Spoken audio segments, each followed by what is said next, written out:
ये घटना महाराष्ट्र के पुणे शहर की है। यहाँ एक 14 साल की लड़की मुंबई के एक हॉस्पिटल में भर्ती है। उसका इलाज सिर्फ महिला डॉक्टर ही करेंगी। पूछताछ के लिए महिला पुलिस अधिकारी ही आएंगी और सफाई भी महिला स्टाफ ही करेगी। उस कमरे में किसी पुरुष की एंट्री पूरी तरह से बैन है, क्योंकि यह लड़की पुरुषों के नाम से भी डर जाती है। अगर किसी ने पुरुष का नाम भी लिया तो उसकी सांसें तेज हो जाती हैं, जैसे कि वह मर जाएगी। 11 सितंबर की शाम 5 बजे तक यह लड़की जिंदगी और मौत से लड़ रही थी। उसकी हालत बेहद नाजुक है और उसे लोगों की दुआओं की जरूरत है। यह घटना दिल्ली की निर्भया केस जैसी ही है, बल्कि उससे भी ज्यादा भयावह कही जा सकती है। यह मामला पुणे के बनवाड़ी थाना क्षेत्र का है। 14 साल की इस लड़की के माता पिता एक नर्सरी में काम करते हैं और पौधों की देखभाल करते हैं। 31 अगस्त की रात करीब 10 बजे यह लड़की अपने एक दोस्त से मिलने पुणे रेलवे स्टेशन पहुंची। वह अपने दोस्त का इंतजार कर रही थी,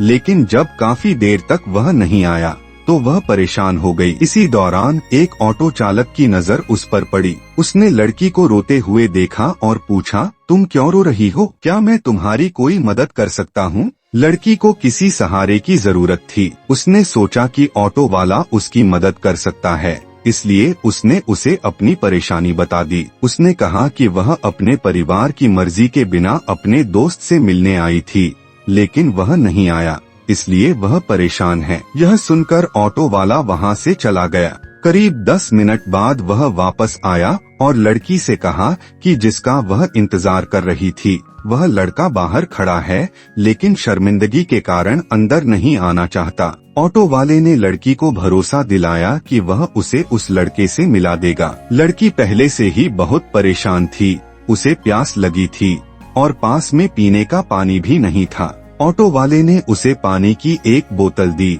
जिसे उसने पी लिया। इसके बाद दोनों स्टेशन से बाहर निकले, लेकिन तभी लड़की को चक्कर आने लगे। वह गिरने ही वाली थी कि ऑटो वाला उसे सहारा देकर अपने वाहन में बिठा ले गया। इसके बाद वह लड़की को जंगल की ओर ले गया और वहां उसके साथ बलात्कार किया। कई घंटे तक उसे अपने साथ रखा। लड़की को होश नहीं था, क्योंकि उसके पानी में कोई नशीला पदार्थ मिला दिया गया था। कुछ समय बाद वह उसे एक छोटे होटल लॉज में ले गया, जहां पहले से कुछ लड़के उसका इंतजार कर रहे थे। लड़की को एक कमरे में बंद कर दिया गया। उसके सारे कपड़े उतार दिए गए। पहले ही उसके साथ बलात्कार हो चुका था और अब धीरे धीरे उसे होश आने लगा था, लेकिन तब तक करीब 12 लोग उसके साथ घिनौना अपराध कर चुके थे। यह सिलसिला लगातार चलता रहा। दिन निकल आया, फिर भी यह जुल्म खत्म नहीं दिन हुआ। और रात लड़की के लिए किसी नर्क से कम नहीं था। उसे 24 घंटे तक एक कमरे में कैद रखा गया, जहां बार बार उसके साथ बलात्कार किया जाता रहा। वह भूख और प्यास से तड़पती रही, बार बार खाने और पानी के लिए गुहार लगाती रही, लेकिन किसी को दया नहीं आई। लड़की लगातार भूख और प्यास से तड़पती रही, लेकिन उसकी कोई सुनवाई नहीं हुई। उसकी चीखें दीवारों से टकराकर रह गईं, लेकिन होटल का मालिक और आसपास के लोग जैसे बहरे हो गए थे। ऐसा भी बताया जा रहा है कि उसे बार बार नशीले इंजेक्शन दिए जा रहे थे ताकि वह शोर न मचा सके। लड़की बार बार गुहार लगाती रही, माफी मांगती रही, खुद को बचाने की प्रार्थना करती रही। इस दौरान उन 12 लड़कों में से एक को उस पर दया आ गई। उसने लड़की को वहां से निकाला और मुंबई के दादर रेलवे स्टेशन पर छोड़ दिया। इस बीच बाकी के सभी आरोपी फरार हो चुके थे। उन्हें लगा कि लड़की अब वहां से चली जाएगी और मामला खत्म हो जाएगा, लेकिन दादर रेलवे स्टेशन पर उसकी तकलीफ खत्म नहीं हुई। वहां 2 सफाई कर्मचारियों ने उसकी हालत देखी और मदद करने के बजाय उसके साथ फिर से बलात्कार किया।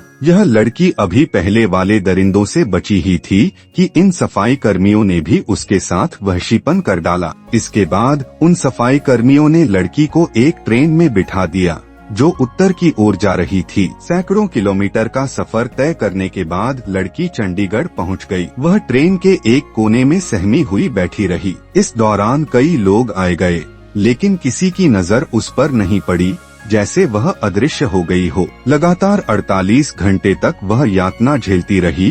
12 लड़कों और फिर 2 सफाई कर्मियों ने उसकी जिंदगी को नर्क बना दिया था। आखिरकार जब ट्रेन चंडीगढ़ स्टेशन पर रुकी तो एक जीआरपी पुलिसकर्मी की नजर उस पर पड़ी। उसने लड़की की हालत देखकर तुरंत समझ लिया। पुलिस वाले ने लड़की से पूछा, क्या तुम ठीक हो? मैं तुम्हारी मदद कर सकता हूँ। लेकिन वह पुरुषों से इतनी डरी हुई थी कि वर्दी में होने के बावजूद उसे पुलिस वाला भी एक खतरा लगा। उसे लगा कि यह भी उसे कहीं और ले जाकर फिर वही करेगा जो बाकी लोगों ने किया था। डर के मारे उसने कोई जवाब नहीं दिया। लड़की आखिरकार ट्रेन से उतर गई, क्योंकि चंडीगढ़ इस ट्रेन का आखिरी स्टॉप था।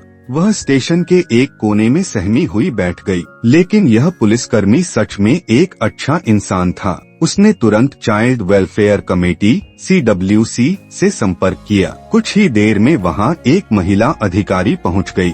महिला अधिकारी ने पहले लड़की को खाना खिलाया, उसे प्यार से बिठाया और घंटों तक उसे माँ की तरह पुचकारती रही। धीरे धीरे लड़की का डर थोड़ा कम हुआ और उसने अपनी पूरी कहानी सुनाई, घर से निकलने से लेकर चंडीगढ़ तक की हर दर्दनाक घटना। लड़की की आपबीती सुनकर महिला अधिकारी की आंखों से आंसू बहने लगे। वह खुद को संभाल नहीं पाई और रोने लगी। पुलिस अधिकारी भी लड़की की आपबीती सुनकर रो पड़ा।